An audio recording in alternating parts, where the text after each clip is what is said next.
Hi, friends, family, and strangers. Welcome to my new internet miniseries where I will be reading excerpts from Carl Sandburg's The People, Yes.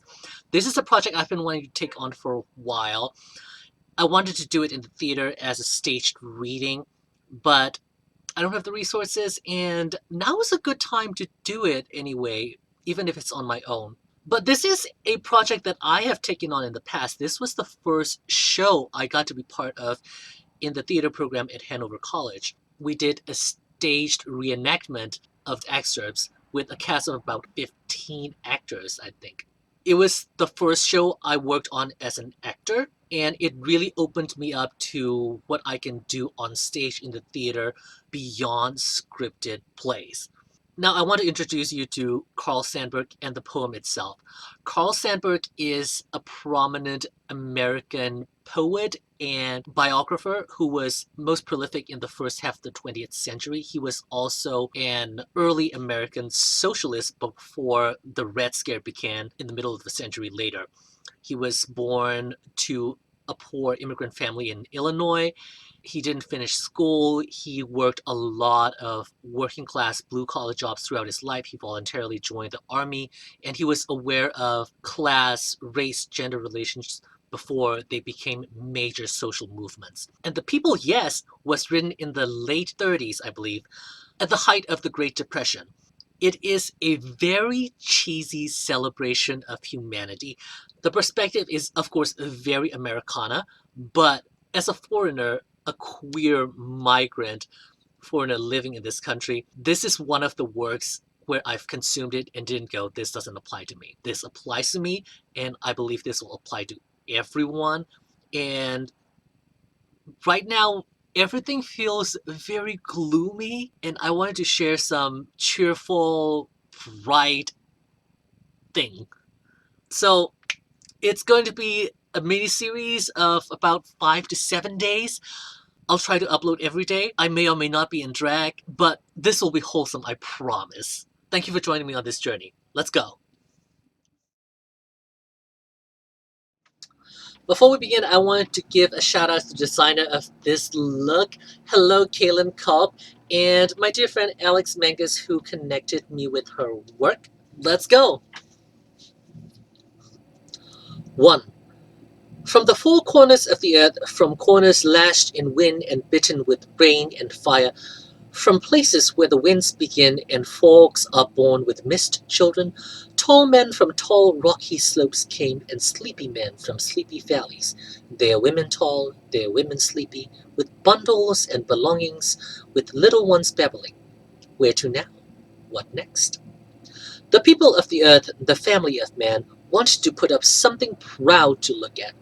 A tower from the flat land of earth on up through the ceiling into the top of the sky. And the big job got going. The caissons and pilings sunk, floors, walls, winding staircases aimed at the stars high over, aimed to go beyond the ladders of the moon. And God Almighty could have struck them dead, or smitten them deaf and dumb. And God was a whimsical fixer. God was an understanding boss with another plan in mind. And suddenly shuffled all the languages, changed the tongues of men so they all talked different.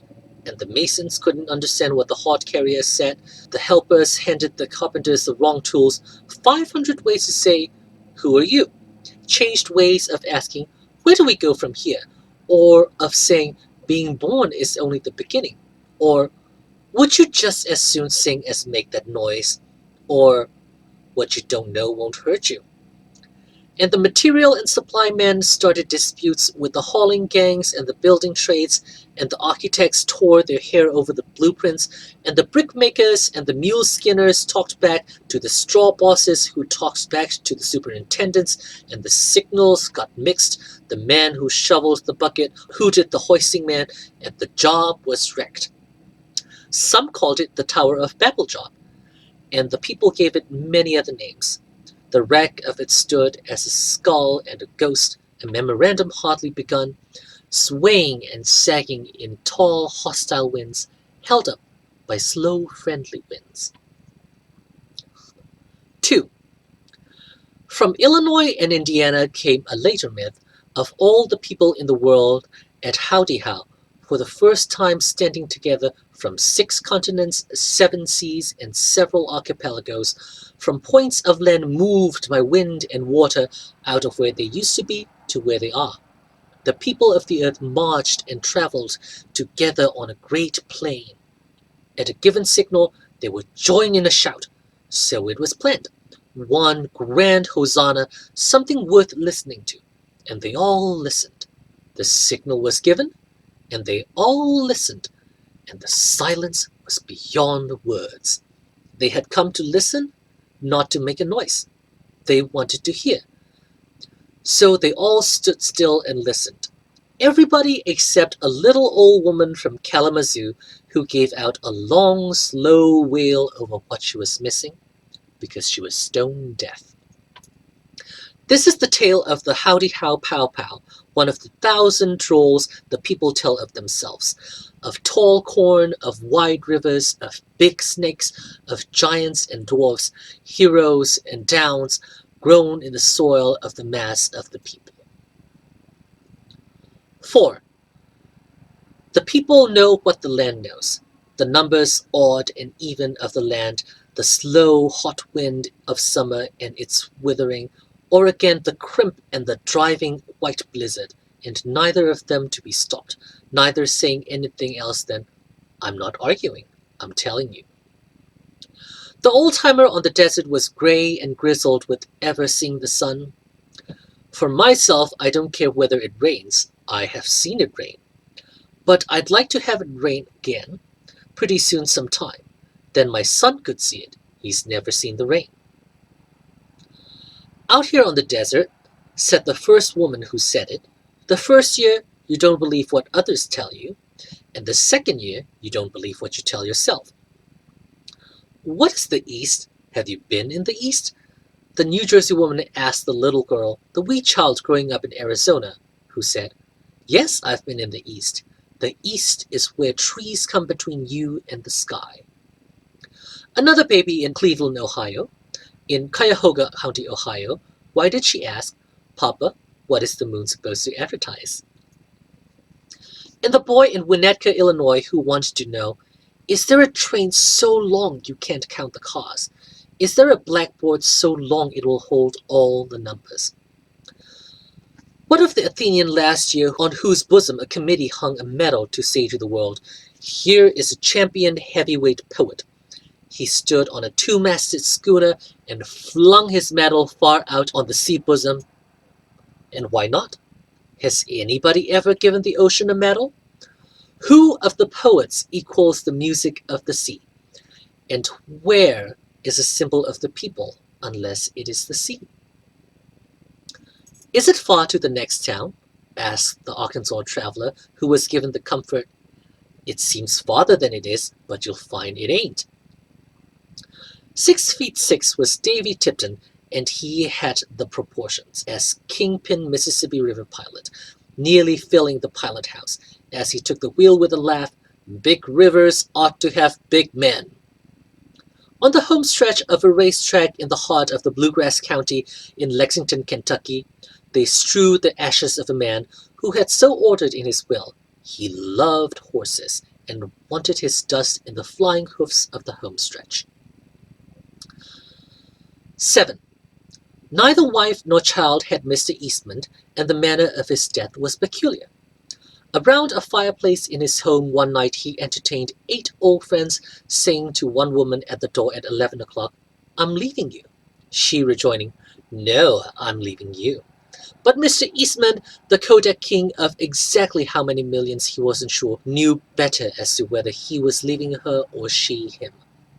After a good night of sleep and breakfast, he met 2 lawyers and a secretary, rearranging codicils in his will, and when they lingered and delayed about going, he said, "You must be going. I have some writing to do." And they had a feeling, well, this is one of Mr. Eastman's jokes. He has always had his odd pleasantries. And again, Mr. Eastman knew better than they that there was a little writing to be done, and nobody else could do it for him.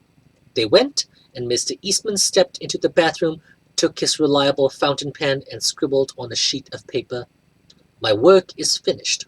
Why wait?" He had counted the years one by one up to 77, had come through one paralytic stroke, had seen one lifelong friend reduced by a series of strokes to childish play at paper cutting, 4 years in bed, and the integrity of the mind gone. He had a guess in his heart that if he lived, he might change his will. He could name cases. As the will now stood, it had a keen dispersal for science, music, research, and with a changing mind, he might change his will. Cool he was about what he was doing, for he had thought about it along the slopes of the Genesee Valley of New York, and along the coasts of Africa, and amid the babbling apes of the jungle. He inspects in the bathroom an automatic revolver, a weapon tested and trusted, loaded, oiled, operating. He takes a towel, wets it, placing over the heart, the idea being that in case he shoots himself, there will be no soot nor splatter, and a clean piece of workmanship. His preparations are considered and thorough, and he knows the credit for the deed can never possibly go to anyone but himself. Then he steps out, the hammer falls, he crosses over, takes the last barrier. He knows thereafter no console organist will call of a morning to play Bach or Handel while he eats breakfast. His last testament stands secure against the childishness of second childhood. 8. Mildred Klinghoffer whirled through youth in bloom. One baby came and was taken away. Another came and was taken away. From the windows she saw the corn rows, young and green, and later the final stand of the corn, the huddled stalks, and the blue mist of a winter thaw deepening in the evening. In her middle 40s, her first husband died. In her middle 60s, her second husband died. In her middle 70s, her third husband died. And she died at mid-80 with her fourth husband at the bedside. Thus she had known an editor, a lawyer, a grocer, and a retired farmer. To the first of them she had borne 2 children she had hungered for, and deep in her had stayed a child hunger. In the last hours, when her mind wandered, she cried imperiously, "My baby! Give me my baby!" And her cries for this child, born of her mind in her final moments of life, went on and on. When they answered, "Your baby isn't here," or "Your baby is coming soon if you will wait," she kept on with the cry, "My baby! Let me have my baby!" And they made a rag doll and laid it in her arms, and she clutched it as a mother would, and she was satisfied, and her second childhood ended like her first, with a doll in her arms. There are dreams stronger than death. Men and women die holding these dreams. Yes, stronger than death. Let hammers beat on this slogan. Let the sea wash its salt against it, and the blizzards drive wind and winter at it. Let the undersea sharks try to break this bronze murmur. Let the gentle bush dig its root deep and spread upward to split one boulder. Blame the frustrate. Some of them have lived stronger than death. Blame only the smug and scrupulous beyond reproach. Who made the guess Shakespeare died saying his best plays didn't get written? Who swindles himself more deeply than one saying, "I am holier than thou"? "I love you," said a great mother.